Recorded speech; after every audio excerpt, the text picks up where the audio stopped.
Сәлем құрметті ханымдар, бүгін сіздермен сексуалдылықты көтеріп, либидоны жоғарылататын жаттығуды үйренетін боламыз. Жаттығуды жасау үшін ең алдымен тізерлеп отырып, содан соң тазыңызды алға артқа қимылдатыңыз. Денені мүлдем қоспауға тырысамыз. Либидо дегеніміз жыныстық құмарлықты немесе жыныстық қатынасқа қатысты эмоцияны және психикалық энергияны білдіреді. Әрине, либидоның жоғары болуы әйел адамның денсаулығы үшін өте маңызды.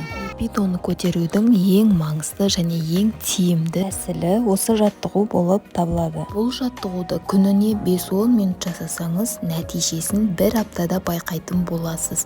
Көмегі өте керемет болады. Спиралы бар ханымдарға жасауға болады, және де қынапты қысып мүлдем қажет емес. Тек осы жаттығуды осы позада тұрып жасасаңыз болғаны. Менің каналымнан және де қынапты тарылтуға арналған, жыныстық сауаттылықты арттыруға арналған видеоларды көре аласыз. Видео ұнаса лайк басып, пікір қалдырып, арнаға жазыла кетіңіз.